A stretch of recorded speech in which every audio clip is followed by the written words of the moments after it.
E os 24 anciãos e os 4 animais prostraram-se e adoraram a Deus, assentado no trono, dizendo: Amém, aleluia. E saiu uma voz do trono que dizia: Louvai o nosso Deus, vós todos os seus servos, e vós que o temeis, tanto pequenos como grandes. E ouvi como que a voz de uma grande multidão, e como que a voz de muitas águas, e como que a voz de grandes trovões, que dizia: Aleluia, pois já o Senhor Deus Todo-Poderoso reina. Regozijemo-nos e alegremo-nos e demos-lhe glória, porque vindas são as bodas do Cordeiro, e já a sua esposa se aprontou. Quantos dizem amém, meus irmãos? Palavra de Deus para nós, como dissemos, rogando a oração da igreja, para que o Senhor nos ajude a trazer uma rápida reflexão da palavra de Deus, como dissemos, subordinado ao tema para estarmos meditando nesta noite, fundamentado muito especialmente no versículo de número 7, a última parte: já a sua esposa se aprontou, ou como diz outras versões, como a NAR, por exemplo, que se preparou. De modo que o propósito da nossa reflexão é meditar sobre preparados para cantar no céu. Observamos, ao lermos a palavra de Deus, que por muitas vezes as Escrituras apontam para a necessidade de que, como servos de Deus que somos, principalmente no que diz respeito à vida espiritual e a realidades espirituais, nós devemos estar preparados. Observem que o próprio texto escolhido como tema para esta festividade, o Salmo de número 57, o verso de número 7, por 2 vezes, o salmista faz alusão à necessidade de estar preparado, ou estando o seu coração pronto, preparado, estabelecido para cantar e salmodiar. Assim segue-se quando lemos as Escrituras, principalmente no que diz respeito ao Novo Testamento. Os irmãos hão de lembrar, por exemplo, que quando o Senhor Jesus contou aquela conhecida parábola denominada das 10 virgens, nos é dito no texto sagrado que no momento ou na ocasião em que o noivo aparece, houve a necessidade extrema daquelas que aguardavam esse momento tão especial estivessem preparadas, e diz a Bíblia que no momento desta preparação, no que diz respeito às lâmpadas que eram necessárias para iluminar o caminho até o local da grande celebração, da cerimônia de casamento, diz o texto que 5 delas não tinham a preparação suficiente para seguir até o término daquele grande evento. Apenas as 5 prudentes, diz a Bíblia, estavam preparadas em condições de participar daquela celebração, daquele ato tão esperado por cada um deles. Diz a palavra de Deus, portanto, da necessidade de se estar preparado. No capítulo de número 19, nós encontramos mais uma vez esta realidade a respeito da preparação da igreja para um momento crucial e tão importante revelado nesse texto sagrado. A própria palavra utilizada pelo evangelista João, quando ele escreve este capítulo de número 19, no que diz respeito a estar preparado, traz a ideia de tornar pronto, de estar preparado para aquilo que é necessário, deixar tudo correto para algo importante que está a acontecer. De acordo com os estudiosos da Bíblia, a palavra utilizada por João para descrever ou para registrar o que ele contempla no céu é aludindo a um costume oriental de enviar antes dos reis em suas viagens pessoas para nivelar as estradas, torná-las transitáveis. Ainda traz a ideia de preparar a mente das pessoas para dar ao Salvador uma recepção apropriada e assegurar as suas bênçãos advindas da salvação recebidas pela fé. De modo que este capítulo de número 19 nos faz refletir sobre a necessidade e o cuidado que temos de estar preparados para cantar, para adorar, e isto aqui no que diz respeito ao capítulo Cantar no Céu. Observe que estar preparado traz a ideia de preparo, ter conhecimento, estar pronto para alguma coisa, prevendo uma ocasião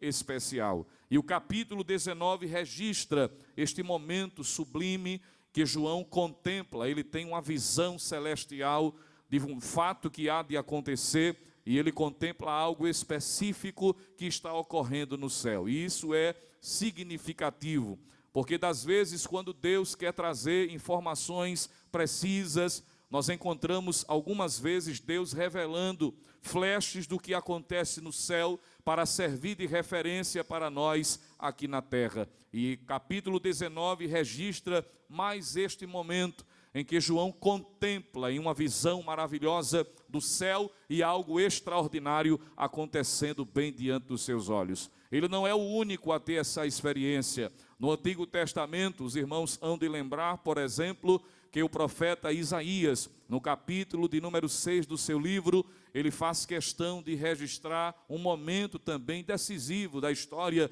da nação de Judá, da nação de Israel, do Reino do Sul especificamente, em que ele contempla algo extraordinário para servir de paradigma, para servir de referência, principalmente no que diz respeito também ao tema principal desta festividade, que é louvar, que é engrandecer ao nome do Senhor Jesus. A Bíblia diz no capítulo de número 6, que Isaías registra o momento em que ele diz ter visto no ano em que morreu o rei Uzias, o seu primo.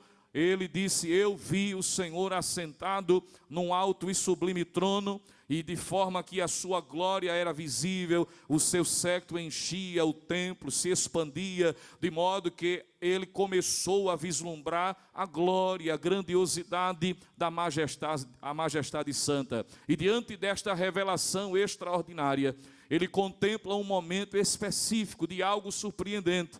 É que ele vê seres angelicais, denominados de serafins, que sobrevoavam. Eles tinham 6 asas, com 2 cobriam os pés, com 2 cobriam o rosto, e com 2 voavam, e glorificavam, exaltando, clamando uns aos outros, em forma de louvor, de adoração, dizendo: santo, santo, santo é o Senhor dos exércitos, e toda a terra está cheia da sua glória. Em um momento histórico, decisivo, marcante daquela nação, Isaías viu o céu aberto e contemplou verdades espirituais que servem para ele e assim também para nós como referência. Em um momento decisivo em que o Reino do Sul estava em crise, sem saber como é que seria dali para frente, sem saber como é que seria o regente que estava à frente daquela nação. Uzias estava morto, a perspectiva agora é como seria a partir de então, como estaria o trono da nação de Israel a partir daquele momento. E em decorrência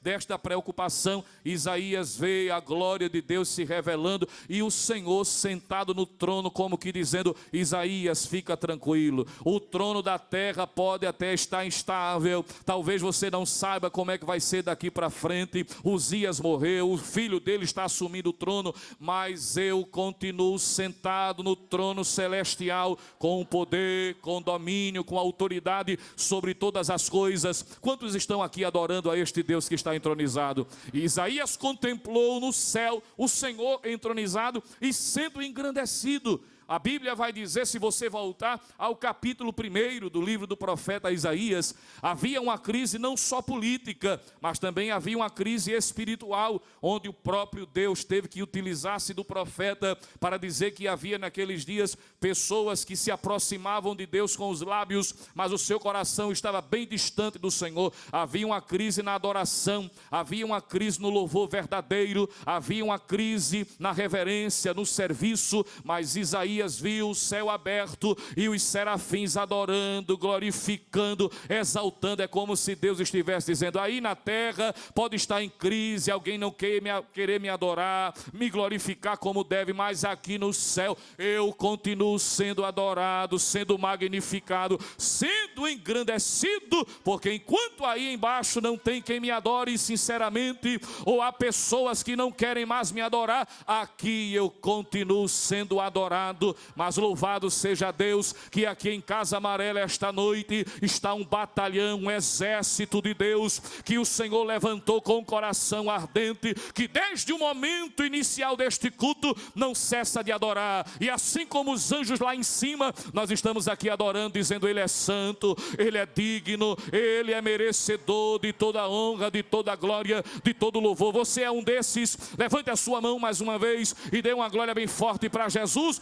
Ele é digno de todo louvor e de toda adoração. Quantos podem adorar? Quantos podem glorificar o nome do Senhor para sempre? Mas observe que o capítulo de número 19 registra este louvor ocorrendo no céu. E por algumas razões que o próprio texto aponta, e queremos aqui rapidamente fazer menção. Se você está com a sua Bíblia aberta no capítulo de número 19, você vai perceber nos versículos 1 e 2 que está tendo louvor no céu por causa da sua justiça, por causa da sua misericórdia, do seu poder, da sua autoridade. Mas observe versículos 1 e 2. É dito que está tendo uma grande voz de uma grande multidão, dizendo aleluia, louvai ao Senhor, dizendo salvação, glória, honra, poder pertencem ao Senhor nosso Deus. Esse louvor é marcado pelo reconhecimento, é marcado pela reverência a um Deus que é digno de todo louvor e de toda adoração. E no versículo de número 2 é dito que uma das causas deste louvor registrado no capítulo 19 é porque Deus fez com que Babilônia, aqui claro, uma menção espiritual às hostes infernais, ao sistema serviço de Satanás, contra tudo que se chama Deus, tudo aquilo que pertence ao Senhor, o que diz respeito à realidade escatológica, mas que aponta para a influência satânica que o diabo vai ter, principalmente no período tribulacional. Diz o texto sagrado que apesar da sua influência momentânea, em que pessoas serão arrastadas e conduzidas por este sentimento, por esta ideia, por esta filosofia, Deus coloca um ponto final na ação de Satanás e Babilônia é derrubada, o império das trevas cai por terra, e ele diz: porque verdadeiros e justos são os seus juízos, pois julgou a grande prostituta que havia corrompido a terra com a sua prostituição, e das mãos dela vingou o sangue dos seus servos. Deus está sendo adorado, está sendo engrandecido. Este louvor, João vê que está ocorrendo no céu, porque houve um reconhecimento que Deus estabeleceu um limite à ação de Satanás. E isso aqui é importante, irmão, porque está tendo uma preparação aqui na terra para aquilo que vai acontecer no céu, aquilo que nós louvaremos lá. Nós já estamos aqui adorando, engrandecendo,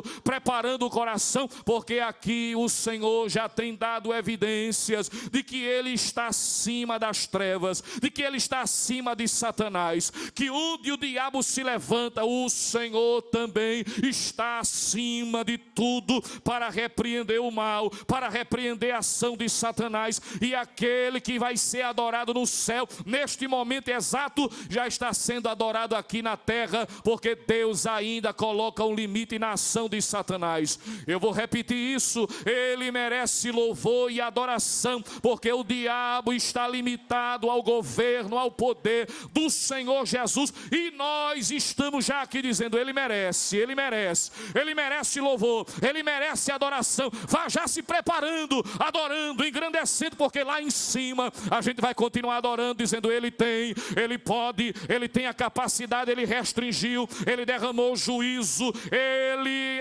evidenciou a sua justiça. Ele é digno de toda honra, de toda glória e de todo louvor. Você crê nisso? Levante a sua mão, glorifique e exalte ao nome do Senhor Jesus. Ele é digno de honra, de louvor, porque Ele estabelece limites à ação de Satanás. Você pode dizer para quem está do seu lado, diga assim: Deus merece o nosso louvor, porque Ele coloca limites na ação de Satanás. Diga assim: esta noite a ação das trevas está caindo por terra, e você deve adorar, você deve louvar, Porque Deus está estabelecendo um limite às situações também que o diabo tem manipulado, tem agido. Lá em cima ele vai ser louvado também, mas já é uma preparação aqui. Ele está dizendo: eu estou repreendendo, eu estou desfazendo. Foi para isto que ele se manifestou, para desfazer as obras do diabo. E esta noite ele nos reúne aqui para nos dizer: continue adorando, porque eu estou desfazendo a ação de Satanás. Quem está preso vai ser liberto. Quem está acorrentado será livre para a glória do nome do Senhor. Quem está escravizado nas mãos de Satanás vai receber livramento, vai receber liberdade. Se você crê, glorifique e adore ao nome do Senhor Jesus. Porque o louvor a Deus se dá pelo reconhecimento que Ele estabelece limite ao reino das trevas. Eu tive uma experiência quando estava distante dos caminhos do Senhor. Quando, antes de aceitar a Cristo aos 18 anos, um dia eu me reuni com um grupo de jovens do bairro de Areias, onde nós já morávamos naquela época. E viemos para o centro da cidade do Recife. E a ideia era passar a noite inteira ouvindo músicas profanas, regados à bebida e usando drogas. Só que quando eu me assentei do lado do palco, ali no pátio de São Pedro, que seria a invocação a Satanás em plena via pública e a noite inteira, quando eu me assentei, juntamente com alguns que haviam me acompanhado, eu ouvi a voz bradando no meu ouvido, dizendo: se levante, saia daqui, porque aqui não é o seu lugar. E eu endureci o coração, pensei que era coisa da minha cabeça, e ignorei, e continuei ali. Só que a voz veio mais firme, irmão, e quando essa voz brada, quando esta voz ecoa, quando esta voz se revela na vida de alguém, não há coração endurecido que ele não derreta. A voz de Deus é como chama, a voz de Deus é como martelo que esmiuça a penha, e quem está preso é alcançado e liberto pelo poder da voz de Deus. Você crê nisso, irmão? Louvado e engrandecido seja o nome do Senhor para sempre. E quando eu ouvi pela segunda vez aquela voz bem forte, me veio um medo, um temor, e eu disse: eu fico aqui mais nada, quem fica aqui é o diabo, eu vou embora é para casa. Olhei para o rapaz que estava do lado e disse: eu vou embora. E ele disse: estás louco, acabamos de chegar, não faz nem 15 minutos. Eu disse: se você quiser ficar aí, fique, mas eu não fico aqui nem mais um segundo. O medo foi tão grande que eu disse: eu vou é para casa. E olhe que ir para casa era uma das últimas coisas que eu fazia. Mas quando eu cheguei no corredor que dava acesso à humilde residência que eu residia, quando eu olhei pelo basculhante da casa, eu vi uma mulher prostrada no chão, com a Bíblia numa mão, a harpa na outra, a rádio, na antiga Rádio Boas Novas, ela adorando, glorificando e exaltando ao nome do Senhor. E na adoração ela disse assim: Senhor, eu não sei onde o meu filho está, mas a tua mão é grande e o teu braço é estendido, o Senhor vai aonde eu não posso ir, traz ele para casa. Você crê que a sua adoração, no seu louvor, Deus está desfazendo as correntes aqui esta noite? A sua adoração está subindo como incenso, com um aroma suave e cheiroso às narinas de Deus. E quem está longe, Ele vai trazer para perto. Quem está no fundo do poço, Ele vai levantar com honra, porque Deus é Deus em cima no céu e Ele é Deus embaixo na terra, e está entronizado no meio dos louvores, e nós temos motivo para adorar e glorificar ao nome do Senhor. João vê no céu o Senhor sendo adorado por causa da sua justiça. Mas observe, versículo 4, versículo de número 6, nós encontramos uma outra verdade não menos importante revelada nesta passagem. Porque o louvor no céu se dá por causa da justiça divina, em trazer juízo sobre o império das trevas, que até então tinha liberdade de agir entre os homens. Mas se você ler aí na sua Bíblia, versículo 4 diz assim: e os 24 anciãos E os 4 animais, diga comigo, prostraram-se e adoraram a Deus. E onde é que Deus estava? Diga comigo, assentado no trono.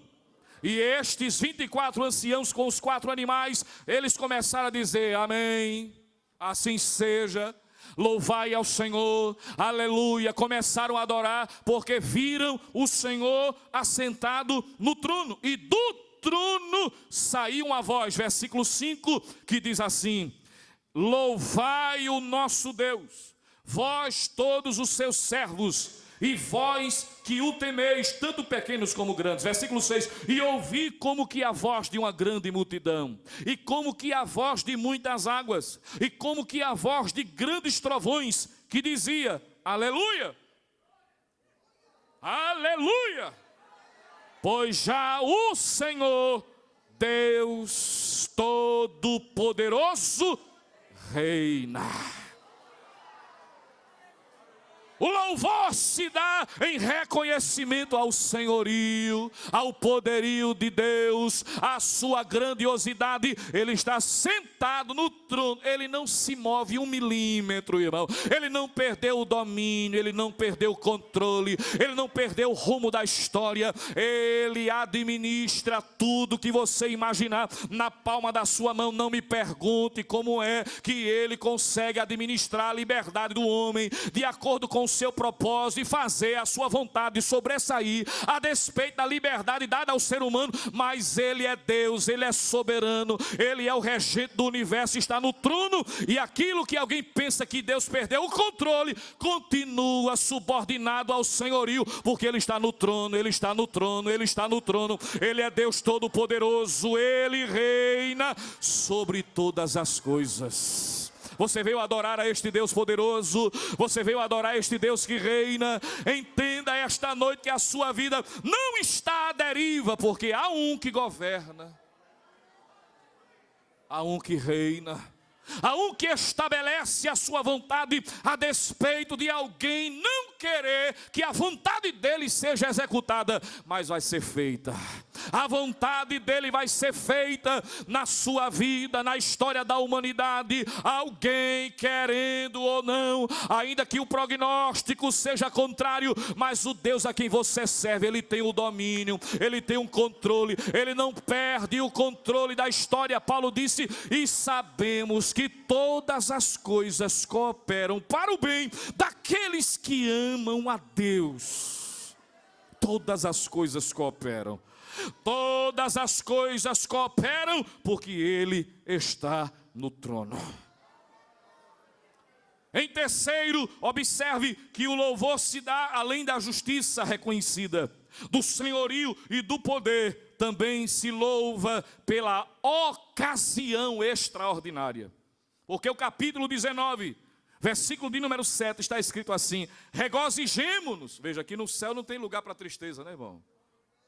É por isso que o crente tem que já desfrutar da alegria aqui, porque é só um ensaio, é só se preparando. Aqui tem tristeza ainda, tem momento de dificuldade, mas aqui também tem alegria, tem paz, tem tranquilidade na presença do Senhor. Apesar, a despeito das dificuldades, mas um dia nós estaremos lá em cima. Lá não terá mais choro, não terá mais tristeza, é só alegria, é só alegria. Quantos sentem a presença do Senhor aqui esta noite? Ora, se aqui já é bom, irmão, se aqui, na presença dele, já é bom, você está sentindo ele aqui bem presente? Você percebe que existe uma conexão espiritual que parece que o céu baixou. É porque existe uma ligação espiritual em Cristo. Nós estamos desfrutando aqui do que nós desfrutaremos absolutamente lá em cima. Mas aqui a gente já sente, ora, se é bom aqui, diga para quem está do seu lado, lá em cima é melhor.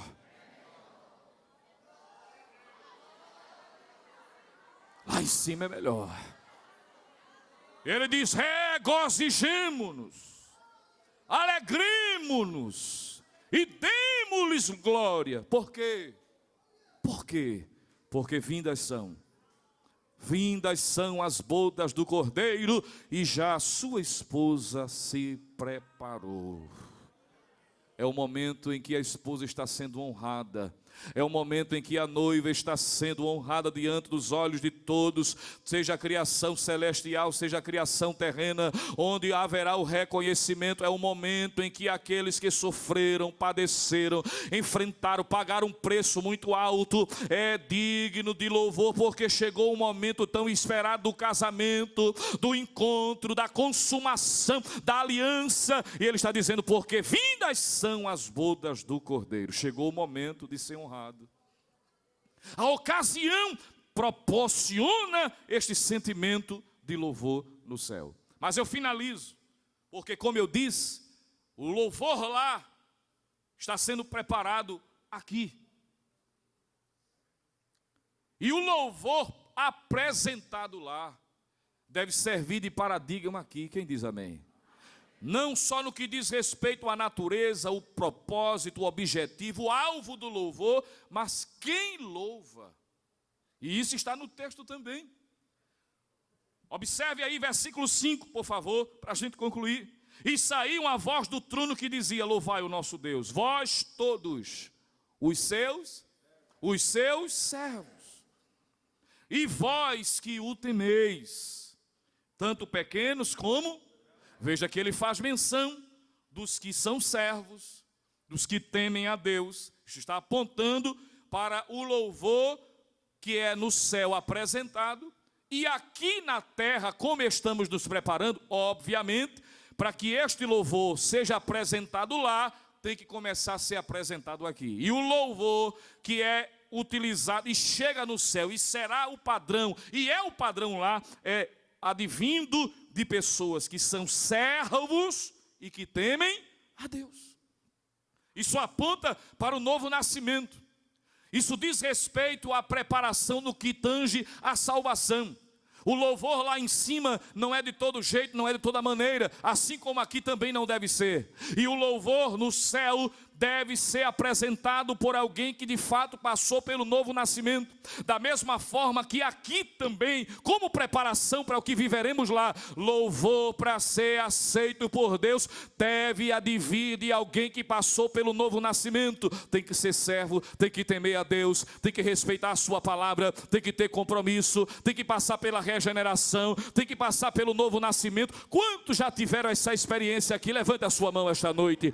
Então, nós estamos nos preparando para entoar lá, porque já começamos aqui, já fomos restaurados, já fomos libertos, o nosso nome está escrito no livro da vida. Você tem certeza da sua salvação? Você tem certeza que se Jesus voltar agora, esse culto não vai terminar aqui, vai continuar lá em cima, e o louvor apresentado aqui vai se estender lá, de vidas santas, consagradas, servos de Deus, cuja vida foram impactadas pelo poder da palavra. Quem pode dar glória a Deus por isso? E no versículo 8, ele afirma, dizendo, e lhe foi dado que se vestisse de linho fino, puro e resplandecente, porque o linho fino são as justiças dos, porque no céu só entra.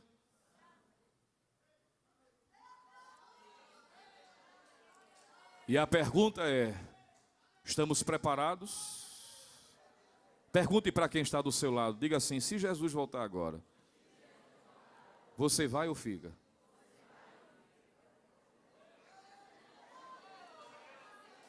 Quantos têm convicção que irão? Eu vou levantar as duas, porque pela graça de Deus em Cristo Jesus, Ele nos dá a certeza, mas é preciso você também, meu amigo, que nos visita, ao som do teclado, nós queremos, com a permissão do pastor, convidar você que nos visita, para que você esteja também nesta condição de alguém que está preparando-se para morar no céu, para estar preparado para apresentar o seu louvor lá, mas para que isto seja possível, assim como nós já fizemos a nossa decisão, você precisa também fazer a sua.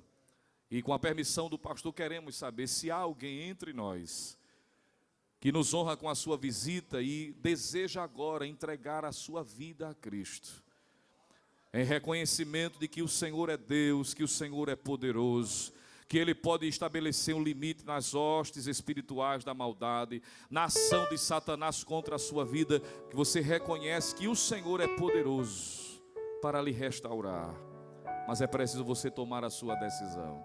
Assim como o coral aniversariante e a igreja que aqui está, todos os grupos presentes, todos quantos levantaram a mão em confirmação de que estão convictos que vão morar no céu, é preciso você também fazer a sua escolha. De modo que se alguém entre nós venha, o pastor com a igreja quer orar por você, não permita passar esta oportunidade, não desperdice a oportunidade que Deus está lhe dando. É noite de festa, mas você pode receber o presente esta noite, a dádiva da salvação em Cristo Jesus, mas é preciso você entregar-se. Tem alguém entre nós? Veja aí, meu irmão, se do seu lado tem alguém que ainda não é crente, que você identifica como sendo um visitante não evangélico, e fraternalmente convide ele ou ela a vir à frente, porque o Senhor é poderoso para transformar. Quantos confirmam esta palavra? Levante a mão e diga glória a Deus.